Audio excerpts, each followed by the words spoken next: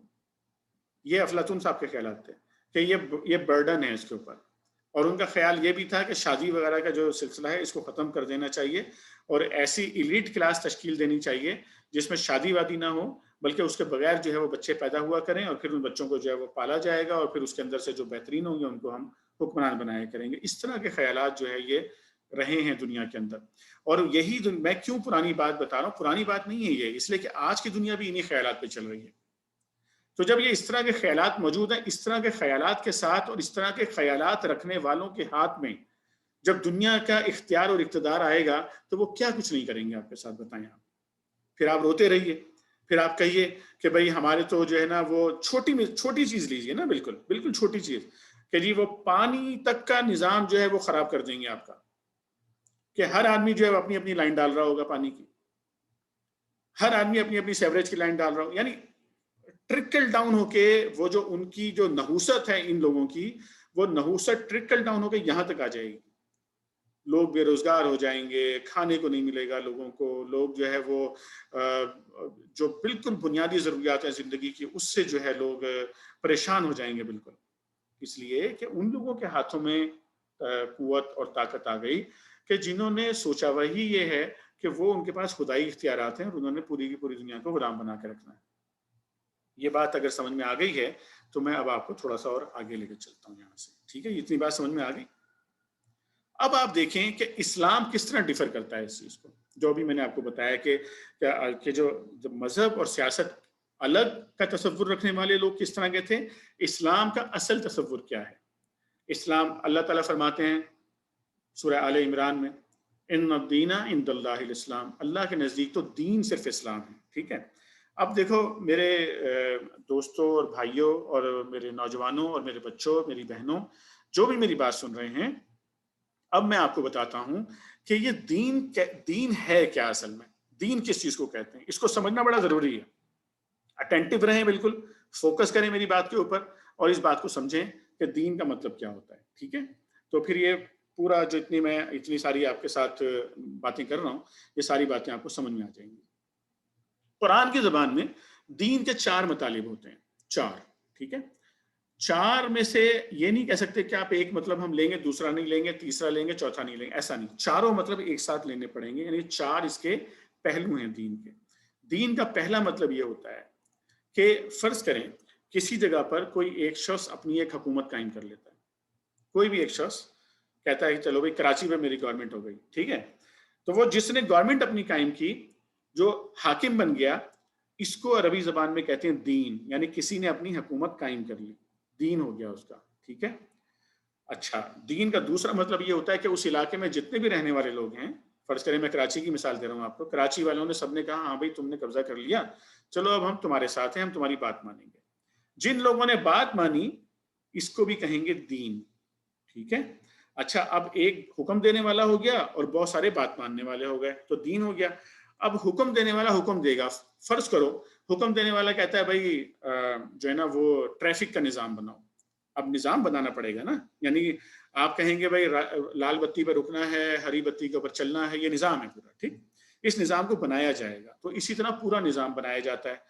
جب ایک حکومت قائم ہوگی اور بہت سارے اس کے حکم ماننے والے ہوں گے تو ایک نظام بنے گا کہ اس کی معاشرت کیسے چلے گی، اس کی معیشت کیسے چلے گی، کاروبار کیسے چلے گا، انصاف کا نظام کیسے چلے گا، سب. ٹھیک ہے.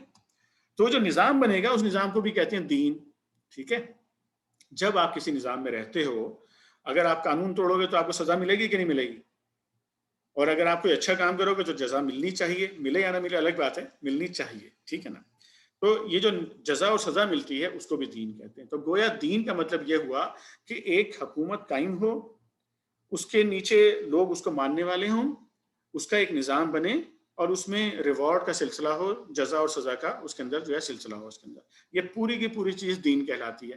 اب مجھے ایک بات بتاؤ کہ دنیا میں کوئی ایک ایسا فرد ہے، ایک ایسا انسان ہے جس کا کوئی دین نہ ہو؟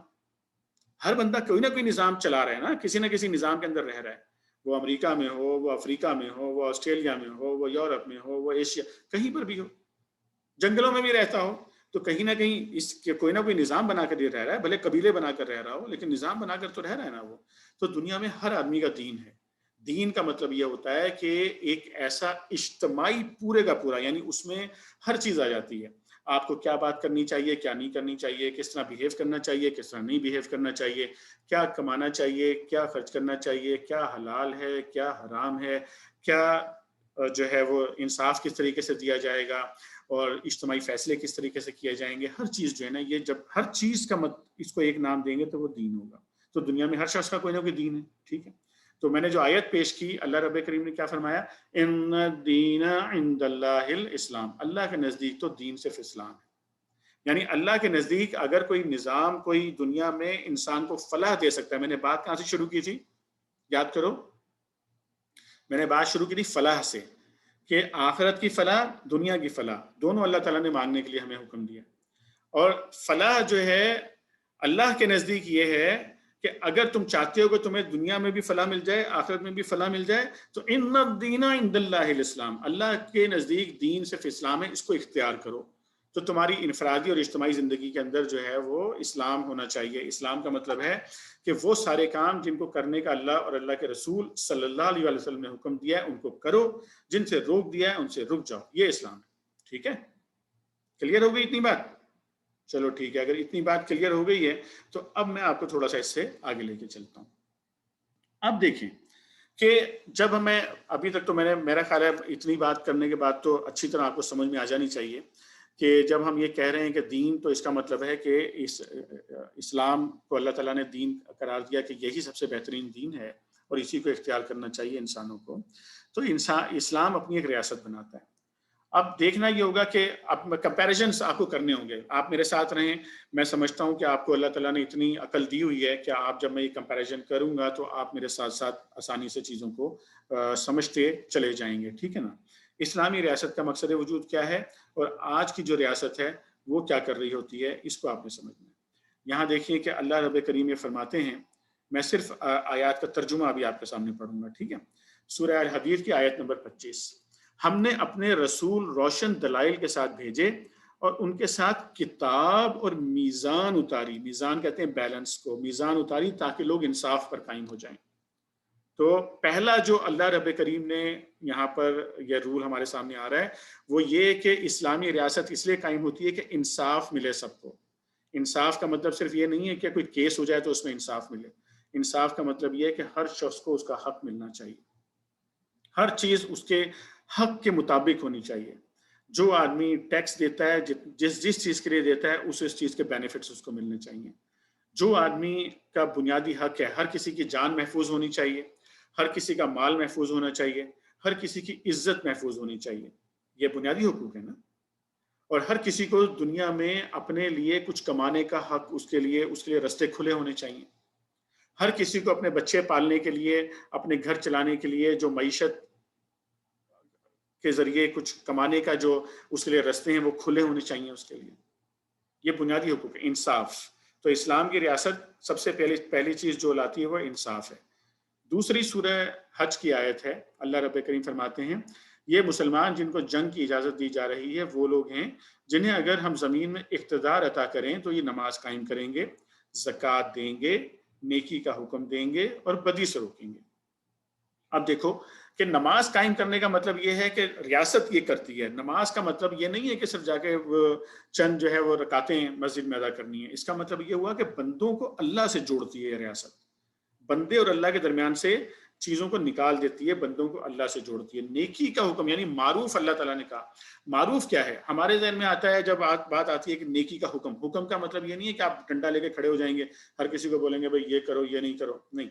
نیکی کا حکم کا مطلب ہے کہ ایک ایسا انوائرمنٹ قائم کر دیا جائے جس انوائرمنٹ میں معروف، یہ لفظ جو عربی میں ہے نا معروف ہے. معروف وہ چیز ہوتی ہے جو سب کو پتا ہوتی ہے. اب کیا چیز معروف ہے؟ چلو اچھا مجھے بتاؤ کیا چیز معروف ہے. اگر میں آپ سے یہ بولوں دنیا میں کوئی آدمی ایسا ہے کہ جو یہ کہتا ہے کہ یار سچ بولنا تو بہت ہی بری بات ہے، سب لوگوں کو جھوٹ بولنا چاہیے، جھوٹ بڑی مزے کی چیز ہوتی ہے، کوئی ملے گا آپ کو ایسا آدمی؟ جھوٹا آدمی بھی یہ نہیں بولے گا بھائی کہ جھوٹ بولنا اچھی بات ہوتی ہے. کوئی کرپٹ ترین آدمی بھی جو ہے نا وہ یہ نہیں بول سکتا کہ یار کرپشن بڑی مزے کی چیز ہے بھائی، آؤ سب مل کے کرپٹ بن جاتے ہیں. سنا ہے کسی کو؟ کوئی بھی نہیں بولے گا. کوئی آدمی ایسا ملے گا جو یہ کہے یار آؤ سارے کے سارے چور بن جاتے ہیں، چوری بڑی اچھی چیز ہوتی ہے. ملے گا کوئی؟ نہیں ملے گا. شاید کوئی ایسا ڈھیٹ ہو تو الگ بات ہے، لیکن یہ کہ ایسا ملے گا کوئی نہیں. چور بھی یہ بولے گا کہ بھائی چوری کرنا معروف ہے نا.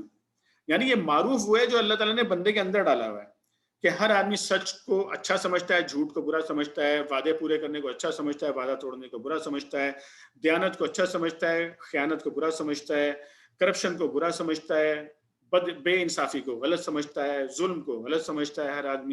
ہر آدمی جو ہے بے حیائی کو غلط سمجھتا ہے، ہر آدمی دوسرے کا حق مارنے کو غلط سمجھتا ہے. دنیا کے اندر معروف ہے یہ. تو اسلامی ریاست کا کیا کام ہے کہ وہ معروف قائم کرتی ہے، منکر کو ختم کرتی ہے. منکر کیا ہے؟ جھوٹ منکر ہے، دھوکہ منکر ہے، بے انصافی منکر ہے، کرپشن منکر ہے، دوسرے کا حق مارنا منکر ہے. اجتماعی طور پہ آپ کو جو اختیارات دیے گئے ہیں ان اختیارات کا ناجائز استعمال کرنا یہ منکر ہے. کلیئر ہوئی بات؟ اب مجھے ایک بات بتاؤ، سب سے پوچھ رہا ہوں، سب سے سوال کر رہا ہوں، بھائی بہنیں بچے نوجوان سب سے ایک سوال کر رہا ہوں. اگر کوئی ایک آدمی کسی دوسرے آدمی کے پاس اپنے پیسے رکھواتا ہے اور وہ آدمی اس کے پیسے کھا جاتا ہے تو یہ بری بات ہے کہ نہیں؟ آپ کہو گے ہاں بری بات ہے.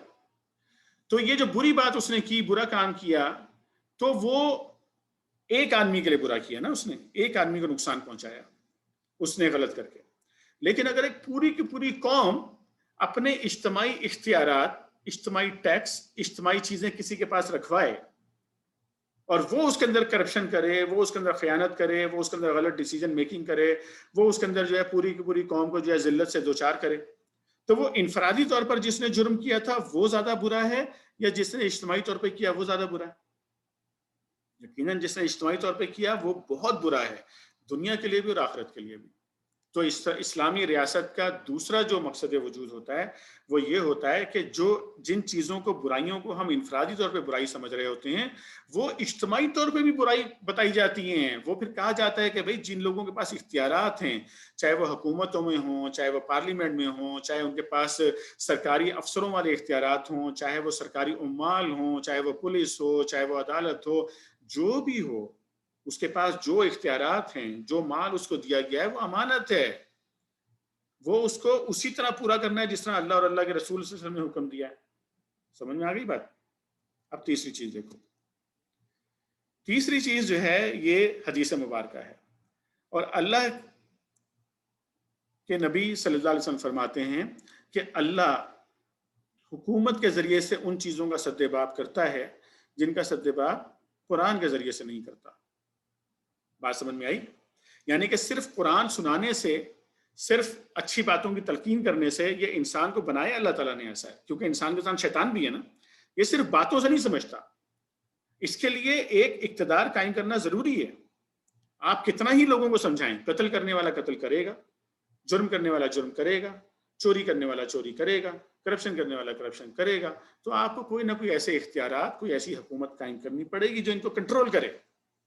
اسی لیے حدیث مبارکہ میں یہ فرمایا گیا کہ اللہ تعالیٰ سلطان کے ذریعے، طاقت کے ذریعے سے، حکومت کے ذریعے سے، اقتدار کے ذریعے سے ان چیزوں کا سدباب کرتا ہے.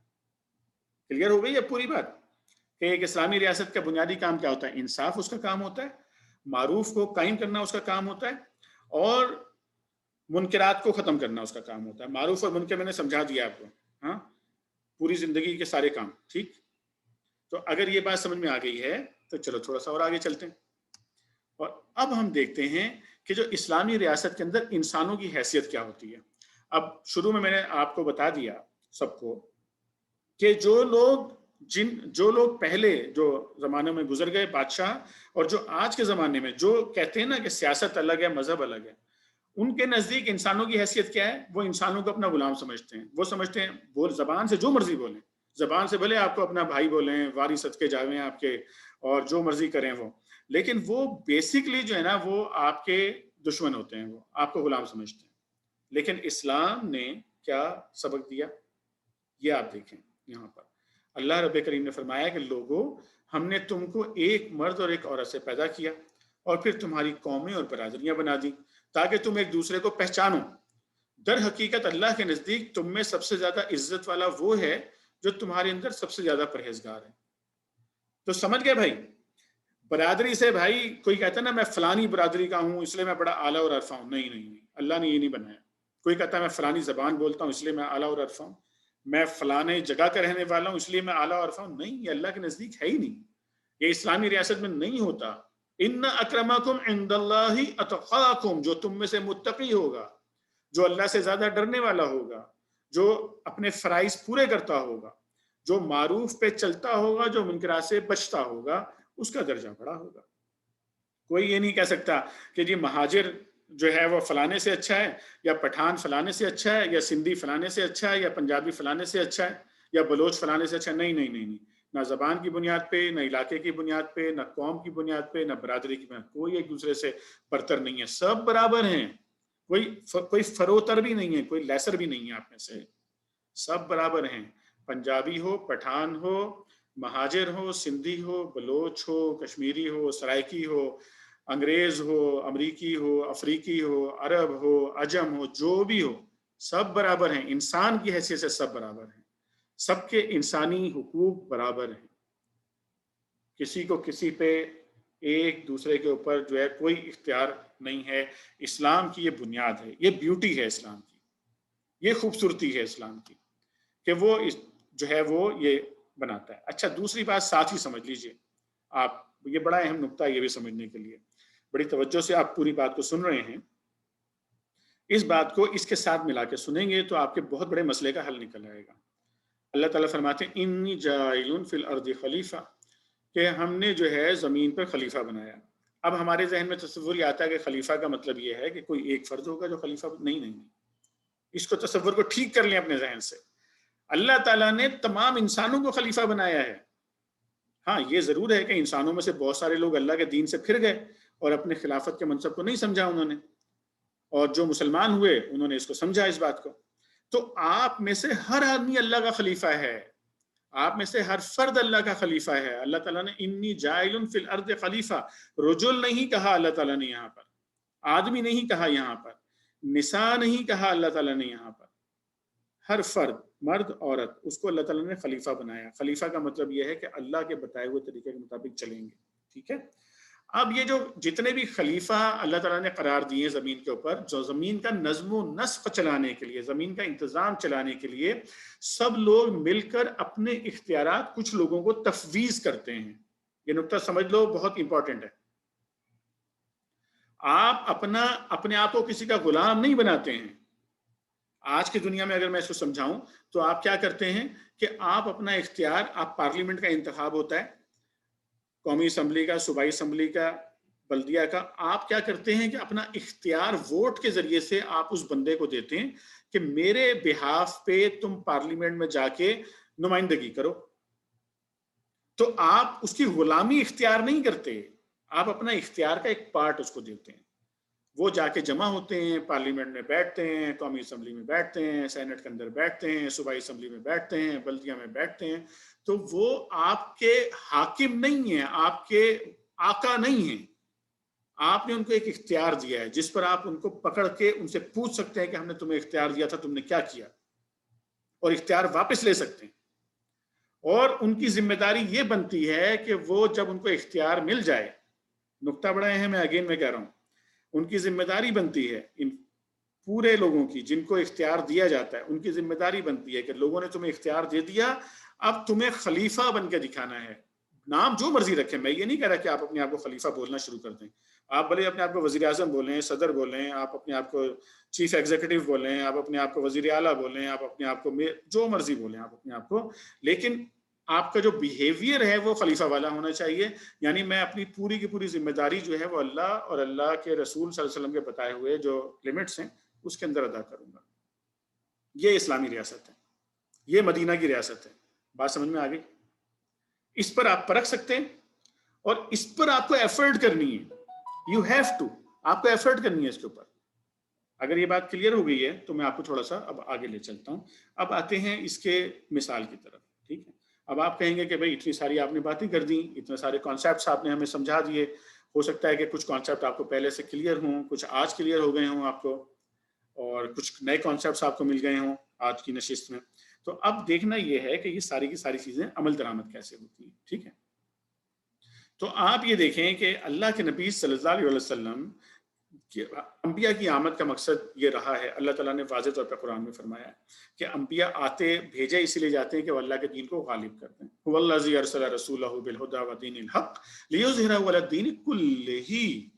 وہ تمام ادیان کے اوپر، دین کا میں نے کانسیپٹ آپ کو سمجھا دیا ہے، آسان ترین طریقے سے سمجھا دیا ہے، بھولنا نہیں ہے، اور آپ نے دوسروں کو سمجھانا ہے کہ تمام ادیان پر جتنے بھی نظام دنیا میں چل رہے ہیں ان نظاموں کے اوپر اللہ کے نظام کو غالب کرنے کے لیے اللہ تعالیٰ انبیاء کو بھیجتے ہیں. اور یہ آپ دیکھ رہے ہیں کہ اللہ تعالیٰ نے سورہ بنی اسرائیل میں یہ دعا سکھائی نبی کریم صلی اللہ علیہ وسلم کو، وَقُلْ رَبِّ ادْخِلْنِي مُدْخَلَ صِدْقٍ وَأَخْرِجْنِي مُخْرَجَ صِدْقٍ وَاجْعَل لِّي مِن لَّدُنكَ سُلْطَانًا نَصِيرًا.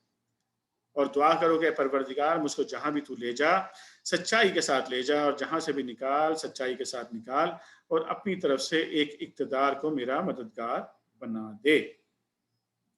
ٹھیک ہے، یہ اللہ کے نبی صلی اللہ علیہ وسلم دعا فرما رہے ہیں جب مکہ سے نکلے اور مدینہ منورہ کی طرف جا رہے ہیں وہاں پر ایک حکومت قائم کرنے کے لیے. اب آپ اس پریکٹیکل چیزوں کی طرف میں اب لے کر آتا ہوں. کانسیپٹس میرا خیال ہے آپ کے اب کلیئر ہو جانے چاہیے، اتنی میں نے محنت اور کوشش کی ہے آپ کے ذہن میں یہ چیزوں کو کلیئر کرنے کے لیے. تو اب آپ دیکھیں کہ نبی کریم صلی اللہ علیہ وسلم جب مدینہ منورہ پہنچے، جب آپ نے وہاں پر ریاست قائم کی، تو بحیثیت حکمران کے آپ نے سب سے پہلا کام کیا کیا؟ مدینہ میں آپ نے سنا اور پڑھا ہوگا کہ دو بڑے قبیلے تھے، اوس اور خزرج، اور دونوں ایک دوسرے کے جانی دشمن تھے، جانی دشمن تھے، اور دونوں میں سے لوگ مسلمان ہو چکے تھے دونوں قبیلوں کے اندر سے. لیکن مسلمان ہونے کے باوجود اتنی گرج تھی ان کے اندر کہ ایک دوسرے کے پیچھے نماز نہیں پڑھتے تھے، نماز نہیں پڑھتے تھے ایک دوسرے کے پیچھے. اتنی گرج تھی، ایک دوسرے کے علاقے میں جا نہیں سکتے تھے. کراچی والے تو اس بات کو سمجھتے ہیں کہ ایک دوسرے کے علاقے میں نہ جانے کا مطلب کیا ہوتا ہے. جن لوگوں نے آج سے 20 سال پہلے کا زمانہ گزارا ہے، ایک دوسرے کے علاقے میں جا نہیں سکتے تھے یہ لوگ. یہ کیفیت پیدا ہو گئی تھی مدینہ منورہ کے اندر مسلمان ہونے کے باوجود.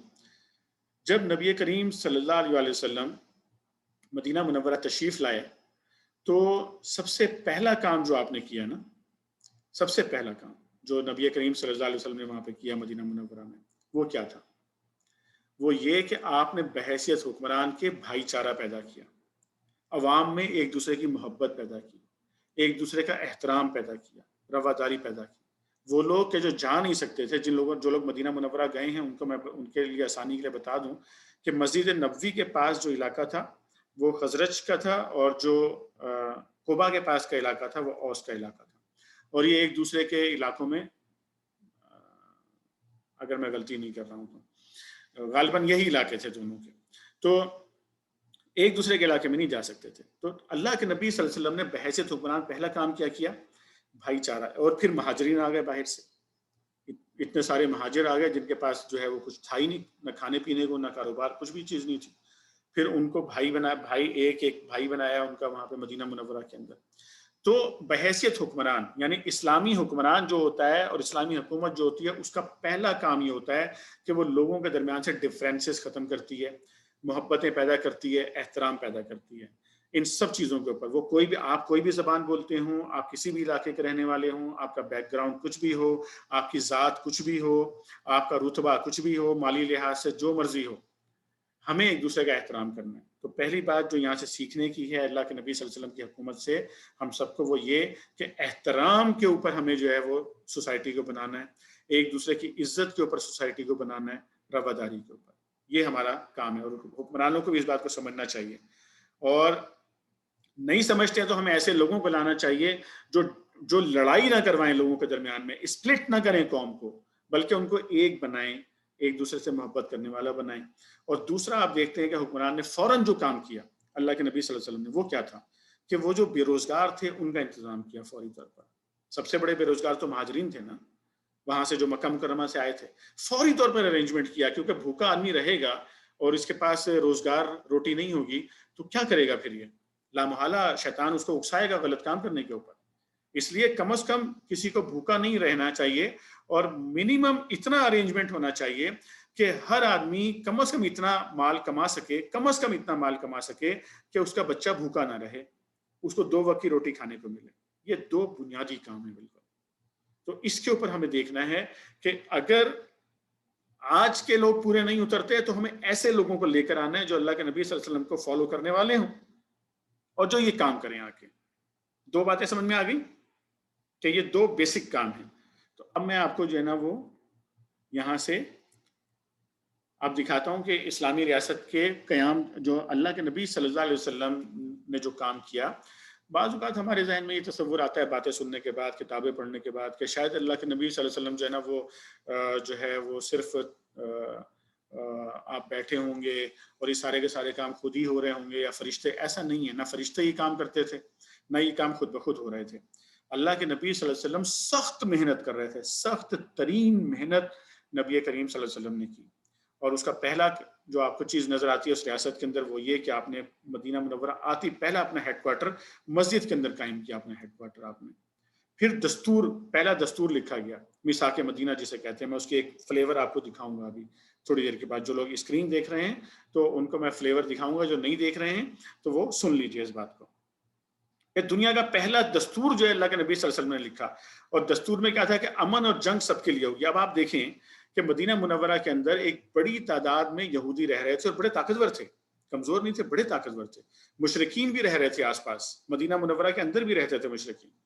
ان سب کو شامل کیا، یہ نہیں کیا کہ ہم اب آگے ہیں تو چلو بھئی ہم اس سے بھی لڑیں گے اور اس سے بھی لڑیں گے اور اس کو بھی ماریں گے، اس کو نہیں۔ نہیں، پہلے مرحلے پہ آپ صلی اللہ علیہ وسلم نے سب کو کوشش اس بات کی کہ بھئی یہ امن کے ساتھ بقائے باہمی کے ساتھ رہ سکیں، تو میثاق کیا ان کے ساتھ، یہود کے ساتھ مل کر میثاق کیا۔ اور میثاق یہ تھا کہ امن اور جنگ سب کے لیے ہوگی۔ اگر جنگ ہوئی تو تمہیں کوئی مارنے کے لیے آیا تو ہم تمہارا ساتھ دیں گے، ہمیں کوئی مارنے کے لیے آیا تو تم ہمارا ساتھ دینا، ٹھیک ہے۔ تو یہ جس طرح میں نے کہا کہ حکمران کیا کرتا ہے، وہ لوگوں کے اندر انٹیگریٹی پیدا کرتا ہے، ملاتا ہے لوگوں کو۔ پھر عدلیہ کا کنٹرول، کہ عدل ہوگا، یہ سب سے امپورٹنٹ چیز تھی کہ بے انصافی نہیں ہوگی۔ میرا بھائی، میرا بچہ، میری بیٹی، میرا قریبی عزیز، وہ کوئی بھی جو ہے نا وہ اگر ایکیوز ہوگا کسی چیز کے اندر تو جو سزا ملنی ہے اس کو ملے گی، انصاف ملے گا۔ عدل قائم کیا اللہ کے نبی صلی اللہ علیہ وسلم نے۔ پھر فوج کا جو کنٹرول تھا، یعنی جو حکمران جو کام کرتا ہے، اللہ کے نبی صلی اللہ علیہ وسلم سے جو چیز ہمیں مل رہی ہے وہ یہ کہ اسلامی حکمران کیا کرتا ہے، یا اسلامی حکومت جب قائم ہوتی ہے تو وہ کیا کرتی ہے، عدلیہ کے اندر وہ انصاف کو قائم کرتی ہے، کہ اب عدلیہ یہ نہیں دیکھے گی کہ یہ تو امیر آدمی ہے اس کے لیے کچھ اور فیصلہ کر دو، یہ پاورفل آدمی ہے اس کے لیے کچھ اور فیصلہ کر دو، یہ کمزور آدمی ہے اس کو اڑا دو اور اس کو لٹکا دو، اس کو اور اس کو ڈال دو جیل کے اندر، اور پڑا رہنے دو، سڑنے دو اس کو جیل کے اندر۔ فوج کا کنٹرول بھی جو ہے وہ حکمران کے پاس ہوگا۔ ایسا نہیں ہوگا کہ آرمیز تو اپنے طور پہ کوئی فیصلے کر رہی ہوں گی اور جو ہے وہ حکمران جو ہے وہ کچھ اور، ایسا نہیں تھا۔ اللہ کے نبی صلی اللہ علیہ وسلم جو ریاست قائم کی اس میں فوج کا مکمل کنٹرول نبی کریم صلی اللہ علیہ وسلم کے پاس تھا۔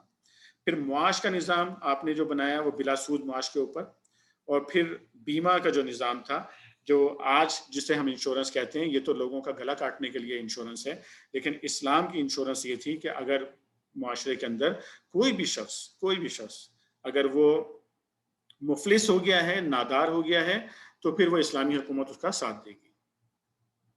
وہ کوئی بندہ جو ہے یہ نہیں ہو سکتا کہ وہ اس بات سے ڈر جائے کہ یار اگر میں مر گیا تو میرے بچوں کا کیا بنے گا، تو رل جائیں گے، اور اگر میں جنگ میں جا کے شہید ہو گیا تو میرے بچوں کا کیا بنے گا، تو رل جائیں گے، اور اگر خدا نہ خواستہ حالات خراب ہو گئے تو میرے بچوں کا کیا بنے گا، تو رل جائیں گے، یا میرا کیا بنے گا، ہم تو رل جائیں گے۔ نہیں، الٹیمیٹلی اگر کوئی کسی کا ساتھ دینے والا نہیں ہے تو نبی کریم صلی اللہ علیہ وسلم نے فرمایا کہ پھر وہ میری ذمہ داری۔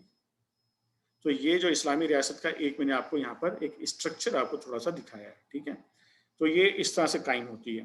اگر یہ اس طرح سے قائم نہیں ہے تو اس کو اس طرح سے قائم ہونا چاہیے، اور یہ ہماری ذمہ داری بنتی ہے، آپ کی ذمہ داری بنتی ہے، میری ذمہ داری بنتی ہے، ہمیں مل کر یہ کام کرنا ہے۔ یہ ذمہ داری، اور یہ آپشنل ذمہ داری نہیں ہے، یہ کرنا ہی کرنا ہے، اللہ کی طرف سے لازمی ہے یہ کام۔ اور پھر اس ریاست کے اندر یہ نہیں تھا کہ غیر مسلموں کے اوپر ہم کوئی زیادتی کریں گے یا زبردستی کر کے ان کو مسلمان نہیں، وہ اپنے دین پہ عمل کر سکتے ہیں، اپنے مذہب کے مطابق۔ ہمارے جو اجتماعی قانون ہے اس کے اندر رہیں گے، اجتماعی قانون کے اندر رہیں گے، لیکن جو ان کے مذہبی معاملات ہیں اس میں وہ آزاد ہوں گے۔ وہ اپنے چرچ میں جائیں، اپنا مندر بنائیں، جو چاہے کریں، اپنے دین پہ اپنے مذہب پہ عمل کرنے کے لیے، دوسروں کا ہارم نہ کریں لیکن اپنے مذہب کے اوپر عمل کریں، اس کی مکمل آزادی ان کو اس ریاست کے اندر ملے گی۔ یہ ایک اسلامی ریاست کا اسٹرکچر ہے جو ابھی میں نے آپ کو بتایا، اور یہ میں آپ کو بتا چکا ہوں کہ دو چیزیں جو اللہ کے نبی صلی اللہ علیہ وسلم نے ابتدائی طور پہ کی وہ کیا تھی کہ محبت، احترام، عزت سب کی پیدا کرنا، اور سب کے لیے کچھ نہ کچھ روزگار کا بندوبست کرنا لوگوں کے لیے، یہ کیا آپ صلی اللہ علیہ وسلم نے۔ اب یہ میثاق مدینہ کو اگر آپ دیکھیں تو نبی کریم اس میں بڑی امپورٹنٹ چیز ہے اس کے اندر، میثاق کے اندر بعض اوقات لوگ جو ہے نا ان لوگوں پر اعتراض کرتے ہیں، خاص طور پہ جو مذہبی اور دینی جماعتیں ہیں ان پر اعتراض کرتے ہیں کہ فلانے کے ساتھ آپ نے کیوں اتحاد کر لیا، فلانے کے ساتھ آپ نے کیوں بات کر لی، فلانے کے ساتھ آپ کیوں چلے گئے، یہ اعتراضات لوگ کرتے ہیں۔ اگر آپ اس میثاق کو دیکھیں تو آپ کو بڑی واضح طور پر ملے گا کہ نبی کریم صلی اللہ علیہ وسلم نے فرمایا کہ اگر جنگ ہوگی تو اس معاہدے کے شرکا یعنی کہ یہود اور مسلمان مل کر جو ہے وہ حملہ آور سے مقابلہ کریں گے، اور اس کے جتنے ایکسپینسز ہوں گے وہ بھی ڈسٹریبیوٹ ہوں گے، تم بھی دو گے اور ہم بھی دیں گے۔ اور جو اس معاہدے کے اندر لوگ آئے ہیں وہ مدینہ منورہ کے اندر کوئی کسی قسم کا فتنہ و فساد نہیں کریں گے، انٹرنل فتنہ و فساد کوئی نہیں کریں گے۔ اچھا، اس سب کے اندر جو امپورٹنٹ چیز آپ کو نظر آتی ہے نا، وہ امپورٹنٹ چیز یہ ہے کہ اگر کہیں ڈسپیوٹ ہوگا، کہیں پرابلم آئے گی، تو آخری فیصلہ جو ہے وہ اللہ کے نبی صلی اللہ علیہ وسلم کا ہوگا۔ یعنی آپ نے جو مین جو کی تھی، جو چابی تھی اس کی، وہ اپنے ہاتھ میں رکھی۔ تو یہ ایک جو ہے آپ کو یہاں سے واضح پیغام ملتا ہے کہ وہ لوگ کہ جو اللہ کے دین کے لیے کام کر رہے ہوں، دینی جماعتوں کے لوگ، دینی جماعتوں کے کارکنان، ان کو یہ بات خاص طور پہ سمجھنی چاہیے کہ آپ سب کے ساتھ بات کریں، آپ کو اسی معاشرے کے اندر رہنا ہے، انہی لوگوں کو ساتھ لے کے چلنا ہے، آپ نے ان لوگوں کو ساتھ لے کے چلیں، لیکن اپنی کی ان کے ہاتھ میں نہ دیں، کی اپنے ہاتھ میں رکھیں۔ یہ ایک امپورٹنٹ چیز ہے جو میرا خیال ہے میں آپ کو شاید سمجھا سکا ہوں۔ اگر اور تفصیل چاہیے ہو تو پھر کبھی سوال کر لیجیے گا مجھ سے، میں جو ہے آپ کو بتاؤں گا اس کے بارے میں۔ اب دیکھیں چند نکات میں آپ کو بتاتا ہوں کہ نبی کریم صلی اللہ علیہ وسلم کی جو خصوصیات تھیں جو ابھی تک میں آپ کو بتاتا ہوا آیا ہوں، تھوڑا سا سمرائز کر دیتا ہوں۔ پہلی چیز جو حکمرانی کی خصوصیت تھی وہ کیا تھی کہ عدل اور انصاف آپ نے قائم کیا۔ اس معاشرے کے اندر عدل تھا۔ دیکھیں جہاں پہ عدل قائم ہو جائے نا، وہاں چیزیں خود ہی ٹھیک ہونا شروع ہو جاتی ہیں، وہاں روزگار بھی ملتا ہے، عزت بھی ملتی ہے، احترام بھی ملتا ہے، خوشحالی بھی آتی ہے اگر عدل قائم ہو جائے۔ تو پہلے آپ نے عدل قائم کیا، امن عامہ قائم کیا آپ نے، اور اس کے لیے جو اہم ترین چیز آپ کو نظر آئے گی وہ یہ کہ آپ نے ایماندار اور باصلاحیت ٹیم تشکیل دی۔ یہ نہیں نظر آئے گا آپ کو کہ اللہ کے نبی صلی اللہ علیہ وسلم نے فرمایا کہ بس میں ایک اچھا آدمی آ جاؤں اور میرے ساتھ جتنے مرضی خراب لوگ ہوں اور ہم ٹھیک کر دیں گے، ایسا نہیں تھا۔ اللہ کے نبی صلی اللہ علیہ وسلم نے محنت کر کے ٹیم تیار کی تھی۔ 313 صحابہ جو آپ کو بدر کے میدان میں نظر آتے ہیں، وہ لوگ ہیں جو بعد میں چل کر کوئی حکمران بنا، کوئی گورنر بنا، کوئی جو ہے وہ اس کے اندر سے سپہ سالار بنا، جو اس کے اندر سے آگے جا کر۔ تو یہ چیز آپ کو وہاں سے نظر آتی ہے کہ ٹیم کی تشکیل، ٹیم بنانا، ٹیم تشکیل دینا، یہ اللہ کے نبی صلی اللہ علیہ وسلم کی بڑی اہم چیز تھی۔ اور یہ کام وہ لوگ کہ جو ایک اسلامی ریاست قائم کرنا چاہتے ہوں ان کے لیے بڑا امپورٹنٹ ہے، اور وہ لوگ کہ جو اسلامی ریاست کی خواہش رکھتے ہیں ان کو یہ دیکھنا چاہیے کہ آج کی دنیا میں ایسی بہترین ٹیم کس جماعت کے پاس موجود ہے جو کہ باصلاحیت بھی ہو، با کردار بھی ہو، ایماندار بھی ہو، جس کے پاس یہ لوگ یہ موجود ہیں۔ ایسا نہیں ہے کہ موجود نہیں ہیں، کوئی بندہ یہ جھوٹ نہیں بول سکتا کہ ایسے لوگ موجود نہیں ہیں۔ ایسی جماعت موجود ہے کہ جس کے پاس باصلاحیت لوگ ہیں، ایماندار لوگ ہیں، اعلیٰ پڑھے لکھے لوگ ہیں جو پورے نظام کو بہترین طریقے سے چلا سکتے ہیں۔ تو اس لیے ہماری ذمہ داری بنتی ہے کہ ہم جو ہے وہ پھر یا تو اس میں شامل بھی ہیں اور اس کو لے کر بھی ہیں۔ اسی طرح جو ہمیں نظر آتی ہے اللہ کے نبی صلی اللہ علیہ وسلم کی خصوصیت وہ کیا ہے کہ یتیم، مساکین، مجبور، ضعیف، بیوائیں، بیمار، ان کا ملجا و ماوا نظر آتی ہے ریاست۔ اور وہ اجتماعیت جو آپ کو آج دیکھنی چاہیے وہ ایسی ہی اجتماعیت ہونی چاہیے جو سوسائٹی میں یہ سارے کام کر رہی ہو۔ اسی طرح محبت اور بھائی چارہ پھیلانا اور تعصبات ختم کرنا۔ ایک اور نقطہ بڑا اہم ہے، وہ ہے معاشرے میں ایک دوسرے کے اوپر اعتماد پیدا کرنا۔ آپ ذرا دل پہ ہاتھ رکھ کے مجھے بتائیں کہ آج کیا ہمارے گھروں کے اندر اعتماد ختم نہیں ہو گیا؟ شوہر اور بیوی کے درمیان تک اعتماد ختم ہوا ہوا ہے، بھائی اور بھائی کے درمیان میں اعتماد ختم ہوا ہوا ہے، باپ اور بیٹے کے درمیان میں اعتماد ختم ہوا ہوا ہے۔ لوگ ایک دوسرے پر اعتبار کرنے کو تیار نہیں ہیں۔ وجوہات ہیں اس کی، لیکن بھائی یہ ساری وجوہات پیدا ہوئی ہیں نا، تبھی تو یہ ختم ہوا۔ اس کو کس نے ٹھیک کرنا ہے؟ اس کو ٹھیک کرنا اجتماعی ذمہ داری ہے کہ اعتماد قائم کیا جائے لوگوں کے اندر۔